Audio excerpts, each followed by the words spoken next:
Game two, Western Conference Finals, T-Wolves Thunder, and as we get deeper into the playoffs, it's going to get harder to find value on the spread in totals, but lucky for us, we got player props we can lean into, and I'm going to talk about two I really like in this game two matchup.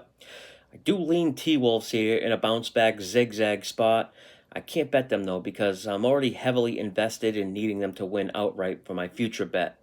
Minnesota finds themselves in a situation that's occurred 17 other times this postseason. There's been 17 games where a team lost the previous head-to-head meeting by 20 points or more. That team in the next game has covered the spread 12 out of those 17 times. I do think at plus 7.5 there is value on the T-Wolves. Usually we see the line adjust down for the team coming off a loss. The market kind of prices in the zigzag theory, but because OKC won in such impressive fashion, we're seeing the same price or even a better price than the game one spread. Have to think the game one shooting percentages regress back to the averages. Thunder shot 52% from deep to the T-Wolves only 29%. That, in theory, should even out somewhat.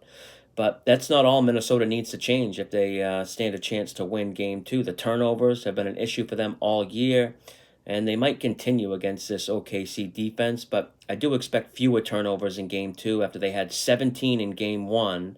And what's worse, 17 of those turnovers led to 31 points. Have to believe that's something Minnesota focuses on cleaning up in game two. This total opened 213.5, which is where game one opened up before getting steamed up to 219. Game one, unfortunately, never had a chance of going over, and I took an L there. We're once again seeing early over money, just like in game one. Total is up a full point from where it opened, at least as of this recording late Thursday night. What's interesting here is Pinnacle Sportsbook, which many consider the sharpest sportsbook, is currently a market high at 215. So that's pretty telling, as they're usually like a leading indicator of where the lines will trend towards. I do like the over on this one, but that pace of play in game one was just extremely slow for the first three quarters anyway, so I'm very hesitant to go back to the over. But I'm not going to bail without giving official bets for this game two video, so I've isolated two player props I really like. First one's going to be Jaden McDaniels over 11.5 points. He fouled out in game one, only played 23 minutes. McDaniels has the enormous task of trying to slow down SGA, and if you look at that game, he actually clamped him up pretty good before fouling out. SGA didn't even score on him unless you count made free throws. So I think McDaniels' minutes will mirror SGA's, and then offensively, McDaniels is drawing Chet Holmgren as the primary defender.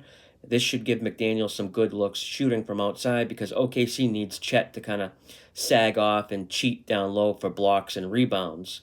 I like McDaniels' rebounds over as well. He had 4 in the limited action in game one. I think his points plus rebounds is like 16.5. I haven't bet that yet, but for now, I have his over 11.5 points.